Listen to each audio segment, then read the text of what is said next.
सांस्कृतिक अधःपतन की एक सीमा तोड़ी है विदेशी भोजन का अंधानुकरण करके। भाषा में हम विदेशी हो गए, भूषा में हम विदेशी हो गए, भोजन के स्तर पर भी हमारे देश में बहुत ज्यादा विदेशीकरण हो गया। भोजन भी हमारी जलवायु और हमारी जरूरत के अनुसार विकसित हुआ है इस देश में। हमारे लाखों करोड़ों वर्ष के जीवन में भोजन का जो विकास हुआ है, ये सबसे बड़ा विकास है भारत में।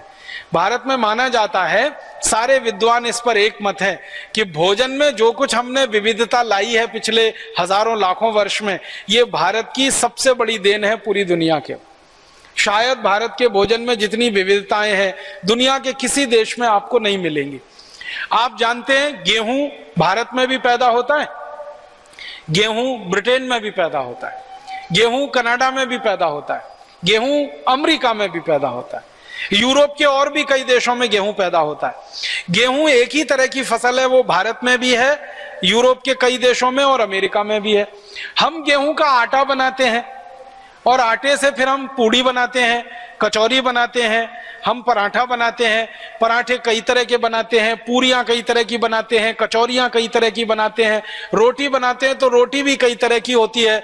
कोई रोटी तंदूर वाली होती है, कोई रोटी चूल्हे वाली होती है, कोई रोटी गैस वाली होती है, तवे वाली होती है। तो रोटियों के बीसियों प्रकार हैं, पूड़ियों के बीसियों प्रकार है, कचौरियों के बीसियों प्रकार है, पराठों के बीसियों प्रकार हैं। माताएं बहनें यहाँ बैठी हैं, एक परत का पराठा, दो परत का पराठा, तीन परत का पराठा, चार परत का पराठा, ऐसे पराठे हमारे देश में घर घर में, गांव गांव, गली गली में इतने अद्भुत और इतनी विविधता वाले। हमारे पास क्या है? गेहूं का आटा।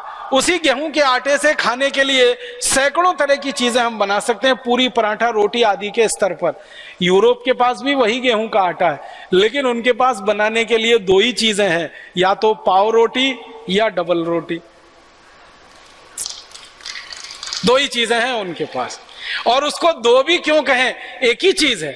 पाव रोटी, डबल रोटी एक ही तरीके से बनते ही है, बस मामूली सा अंतर है। तो वो गेहूं पैदा करते हैं, गेहूं को पैदा करके आटा बनाते हैं, उस आटे से पाव रोटी, डबल रोटी के अलावा तीसरी रोटी बना ही नहीं सकते वो।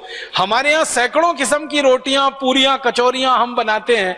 अब भारतवासियों का ये दुर्भाग्य है कि जिस भारत देश में हजारों साल से सैकड़ों किस्म के गेहूं के आटे से बनने वाले व्यंजन रहे हों, वो भारतवासी सवेरे से शाम तक पाव रोटी और डबल रोटी खाते।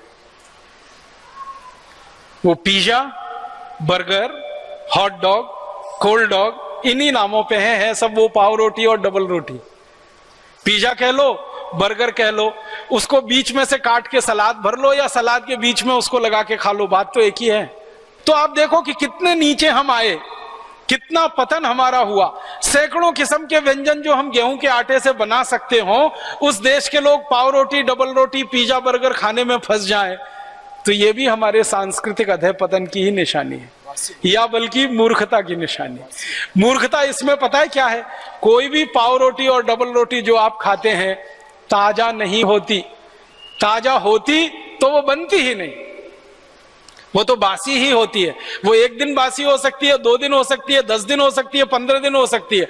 यूरोप और अमेरिका में तो 3-3 महीने पुरानी बासी पाव रोटी, डबल रोटी मिलती है और लोग उन्हीं को खा के अपना जीवन चलाते हैं, गुजारा करते हैं। अब हमने उनकी नकल करके हमारे घरों में वो बासी डबल रोटी लाना और खाना शुरू कर दिया। गेहूं के आटे के बारे में विज्ञान ये कहता है कि इस आटे को गीला होने के 48वें मिनट के अंदर इसका रोटी बन जाना चाहिए और रोटी बनने के 48 मिनट के अंदर इसको खा लिया जाना चाहिए। लेकिन पाव रोटी और डबल रोटी का अगर कहानी सुनना और गिनना शुरू करेंगे तो वो तो 10-20 दिन पुराना होता है। उसको खराब कर करके हम खा रहे हैं और फिर बड़ा शान महसूस करते हैं, अपने आप को बड़ा स्मार्ट महसूस करते हैं। हम पाव रोटी खाते हैं, डबल रोटी खाते हैं, स्मार्टनेस मानते हैं इसमें। अब ये सुपर इडियोसिटी है या स्मार्टनेस है, इसको तय करने की अभी जरूरत है। पढ़े लिखे घरों में, खासकर अंग्रेजी वाले घरों में, इस तरह के भोजन का इतना तेजी से प्रवेश हुआ है कि भारत का विविधतापूर्ण व्यंजन अब उनके घरों से गायब हो गए हैं, बाहर हो गए। अगर आप ईमानदारी से एक काम करें, हम में से कोई भी ये काम करे, जिस दिन हमारा जन्म हुआ और जिस दिन हमारी मृत्यु हो, ये सारे दिन हम गिन लें, उतने दिन हम नए नए व्यंजन बना के भारत में खा सकते हैं। इतनी विविधता इस देश में हजारों साल से उपलब्ध रही है। अब उस भारत में गिने चुने 2-4 व्यंजन जो अंग्रेजियत वाले हैं वो हमारे घरों में घुस गए। व्यंजन घुस गए, डबल रोटी, पाव रोटी, उसके साथ बिस्किट आ गया। जिस देश में ताजा रोटी बनती हो, ताजा भाकरी बनती हो, ज्वार की भाकरी बनती हो, बाजरे की बनती हो, मक्के की बनती हो, तीनों की मिलाकर बनती हो, उस देश के लोग बिस्किट खाने लगे, उस देश के लोग डबल रोटी और पाव रोटी खाने लगे। तो इससे ज्यादा शर्मनाक और कुछ हो नहीं सकता। तो भोजन के स्तर पर इतनी ज्यादा गिरावट हम में आ गई है। राजीव भाई के विचारों को सभी देशवासियों तक पहुंचाने में हमारी मदद करें। आप हमारी मदद कर सकते हो वीडियो को लाइक करके, चैनल को सब्सक्राइब करके, या हमारे वीडियो को व्हाट्सएप, फेसबुक या टेलीग्राम पे शेयर करके।